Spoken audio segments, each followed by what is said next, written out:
Masa pendaftaran Pilkada 2024 telah dibuka. Namun hingga kini PDI Perjuangan masih mengutak-atik nama jagoannya yang akan diusung di pemilihan Gubernur Jakarta. Sementara Partai Golkar tiba-tiba berbalik arah dengan kembali mengusung Airin Rahmidiani di Pilkada Banten.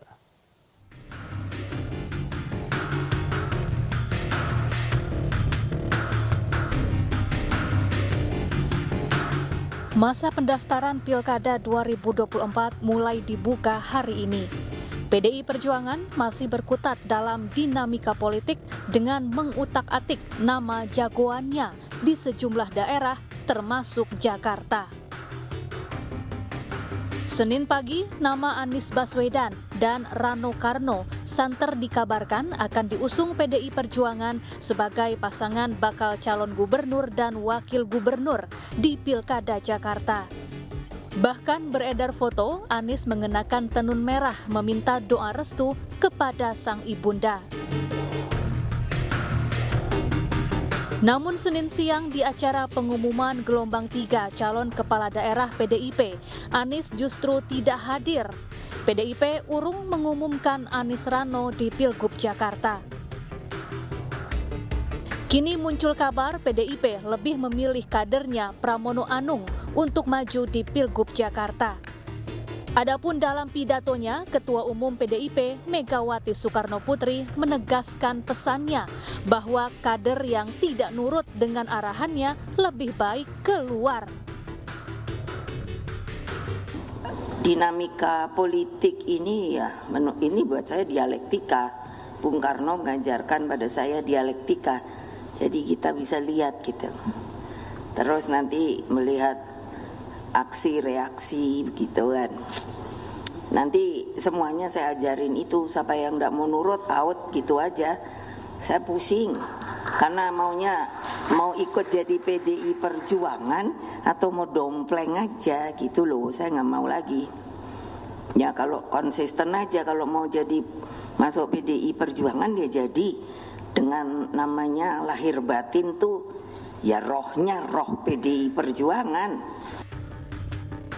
Sementara itu, Partai Golkar berbalik arah dan memutuskan untuk kembali mengusung Airin Rahmidiani di Pilgub Banten.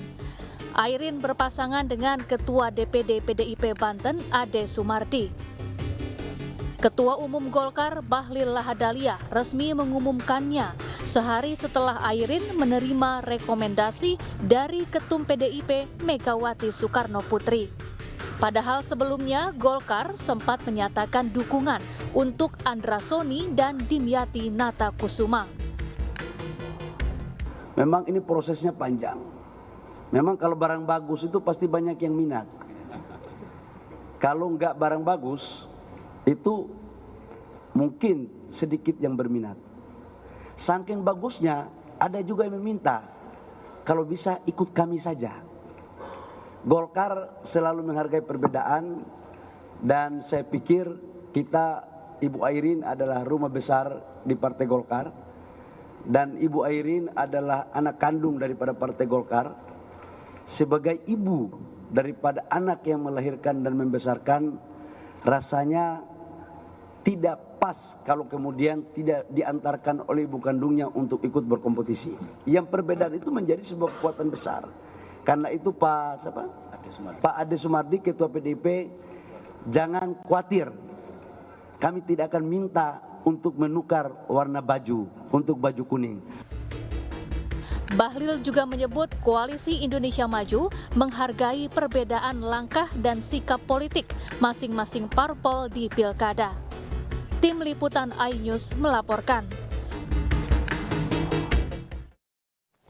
Dan untuk membahasnya sudah bergabung bersama kami politisi Partai Golkar Dev Laksono, kemudian sudah bergabung juga bersama kami pengamat politik Ujang Komarudin. Sementara kami juga telah menghubungi pihak PKS untuk ikut serta dalam diskusi kita sore hari ini, namun belum ada yang merespon undangan dari kami. Pemirsa, saya langsung sapa. Selamat sore Bang Dev, Kang Ujang, apa kabar? Selamat sore Bang Davi, Bang Dev, alhamdulillah baik. Siap. Oke, saya ingin memulainya dari statement Bang Dev. Mengapa kemudian Golkar kembali mendukung Mbak Airin?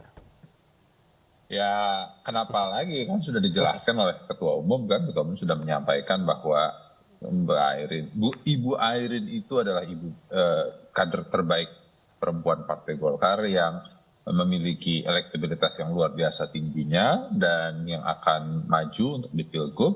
Ya, jadi saya rasa itu adalah keputusan yang tepat. Nah, walaupun sudah pernah keluar keputusan sehari sebelumnya, kan tapi setelah melalui pertimbangan, Ketua Umum mengkoreksi surat sebelumnya dan mencalonkan Ibu Airin sebagai gubernur Banten yang berikutnya, begitu.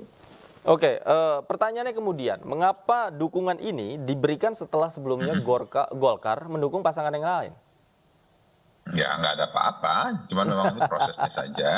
Nah, jadi ya inilah yang kita yakini bahwa ini yang terbaik untuk masyarakat Banten dan juga bangsa Indonesia, gitu. Oke, saya Kang Ujang. Kang Ujang, bacaan Anda tentang sikap Golkar seperti ini? Ya, saya menarik ya. Karena begini, justru yang aneh adalah ketika Golkar tidak mengusung Ibu Airin. Kenapa? Dia anak kandung Golkar, kader Golkar murni, lalu juga keluarga besarnya juga Golkar, lalu juga elektabilitasnya juga tinggi gitu ya. Pernah pengalaman jadi wali kota 2 periode, lalu dipilih juga terpilih dengan suara yang tinggi. Justru aneh kalau Golkar tidak mengusung Airin.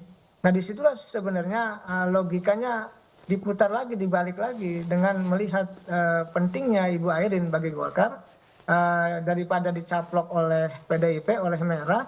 Maka ya saya melihatnya hal yang rasional, yang objektif menjadi pertimbangan adalah mengusung kembali Bu Airin. Karena bagi saya tentu ini menjadi sebuah catatan penting ya. Kita tahu bahwa di Golkar itu berbasis pada survei ya. Ketika surveinya tinggi, ya harus didukung. Bu Airin kan surveinya tinggi, punya potensi untuk bisa menang.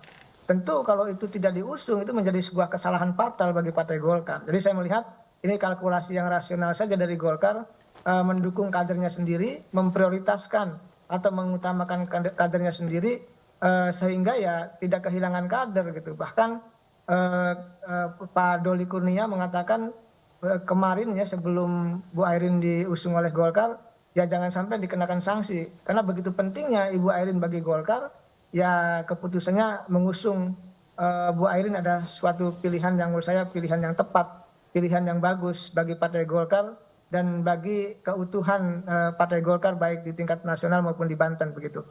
Oke, saya kembali ke Bang Dev. Bang Dev, kemarin ketika Mbak Airin mendapatkan dukungan dari PDI Perjuangan sempat ditanyakan oleh teman-teman media. Jadi saat ini statusnya seperti apa nih Mbak Airin? Apakah memang sudah hijrah begitu ke PDI Perjuangan atau masih di Golkar? Nah, Mbak Airin menjawab kemungkinan itu ada saja. Kemudian Golkar hari ini memberikan dukungannya. Apakah ini juga menjadi salah satu variabel yang dipertimbangkan? Ya, enggak. Karena gini, Bu Airin di Golkar itu kan bukan sehari 2 hari dan bukan hanya seorang diri. Ya. Keluarga besar beliau itu juga banyak dari Golkar dan mereka semua memegang berbagai macam jabatan di tingkat pusat dan tingkat daerah. Jadi kegolkaran dan expose Bu Airin terhadap Partai Golkar itu bukan hanya sesaat. Ini bukan hanya untuk kepentingan pilkada atau pemilu saja, tapi memang sudah menjadi bagian dari kehidupannya keluarga besar Bu Airin. Jadi maka itu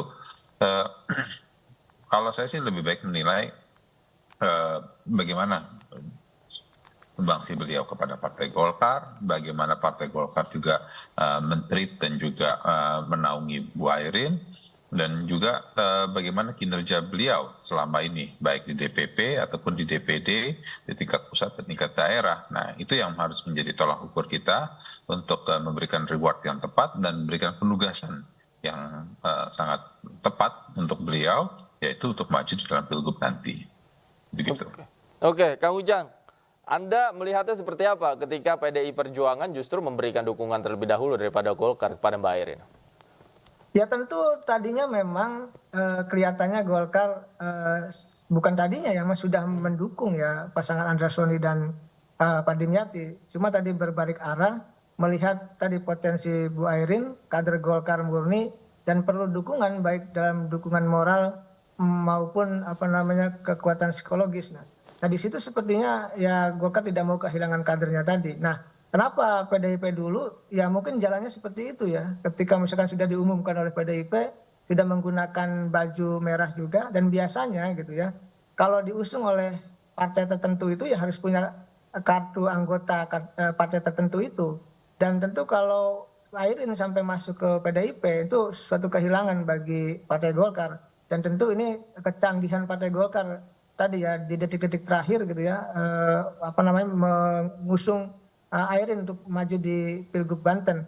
Saya melihat tadi mungkin jalan Tuhan ya, harus memutar dulu, harus melingkar dulu gitu, harus didorong dulu oleh PDIP. Mungkin kalau kemarin tidak didukung oleh PDIP, Golkar juga tidak akan mendukung. Tapi itulah mungkin hikmah yang terbesar ya bagi Partai Golkar dan bagi Bu Airin, sehingga ya tadi ketemu kembali sebagai satu rumah, satu keluarga besar gitu, yang tentu ingin menang di Banten, begitu Bang.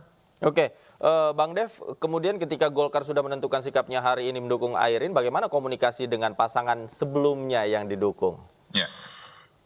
Ya, nggak masalah ya. Itu kan adalah bagian dari perjalanan menuju pilkada. Semuanya ini berproses dan kita yakinkan bahwa ini adalah yang terbaik untuk semuanya. Sudah mengetahui tanggapan dari pasangan yang sebelumnya seperti apa, Mas? Belum. Belum ya? Saya belum tahu. Oke, Kang Ujang, sebelumnya juga Mbak Airin sempat menyatakan bahwa ketika mendapat dukungan dari PDI Perjuangan bahwa Tuhan tidak tidur, kalau bisa kita tafsirkan secara bebas, mungkin Mbak Airin merasa ditinggalkan oleh Golkar. Anda menangkap sinyal-sinyal itu, Kang Ujang? Ya memang awalnya seperti itu ya. Saya menjadi salah satu lembaga yang diminta Golkar untuk melakukan survei objektif ya di beberapa daerah. Ya ketika kita merujuk pada misalkan hasil pendekatan saintifik ya, survei yang objektif itu, maka Airin harus menjadi prioritas karena tadi ya, kader yang memiliki elektabilitas tinggi memang sejatinya harus didorong, harus diusung, harus didukung. Dan kemarin mungkin sebelum kejadian PDIP ya, didorong oleh PDIP, mungkin Golkar awalnya tidak terpikirkan untuk mengusung Airin karena sudah mungkin berkomitmen dengan pasangan Andreas Soni dan Pak Dimyati. Tetapi memang ini kan ada kejadian juga di Lampung misalkan, kalau tidak salah ya, Pak Arinal itu kader Golkar, incumbent, juga tidak didukung, bahkan Golkar mendukung yang lain. Ini yang menurut saya menjadi catatan penting bagi Partai Golkar. Ya sejatinya partai ini partai besar, partai hebat, partai kuat. Bagaimanapun mesti memprioritaskan kadernya itu. Nah di Banten ini mungkin tadi punya kenekatan sendiri bagi Partai Golkar, punya keberanian sendiri dari Partai Golkar untuk mengusung Bu Airin. Karena kita tidak tahu ya, di Lampung masih Pak Arinal juga tidak didukung ya, padahal beliau incumbent, beliau surveinya bagus, lalu beliau kader. Tapi itulah mungkin yang membedakan antara Lampung dengan Banten. Ya saya melihat ada keterikatan ya Bu Airin dengan Abuya Muhtadi. Dia sangat dekat dengan Abuya Muhtadi, dan kita tahu juga Abuya Muhtadi itu dekat juga dengan Habib Lutfi. Tentu kekuatan-kekuatan ini kan tidak bisa dipandang sebelah mata bagi Partai Golkar. Karena kalau ada kadernya yang bersinar gitu, kadernya yang bagus, kadernya yang memiliki elektabilitas tinggi, masa tidak diusung, masa tidak didukung? Kan itu suatu keanehan. Dan disitulah nalar rasional Partai Golkar yang berpengalaman ya untuk tadi menjaga kadernya, katakanlah memaintain kadernya untuk tetap bersama-sama berjuang di pilkada, begitu. Oke, baik. Kita lihat nanti bagaimana prosesnya, dan tentu saja ini sudah melalui kalkulasi yang matang dari Partai Golkar begitu ya, kembali mendukung Airin. Sayang sekali waktu kita sudah habis, dan kita juga sudah mencoba untuk mengundang perwakilan dari Kimplas, namun tidak ada yang bersedia untuk bergabung dalam diskusi kita sore hari ini. Terima kasih Bang Dev Laksono, Kang Ujang Komarudin juga terima kasih banyak. Selamat sore, sehat selalu Bapak-bapak. Bang Dev.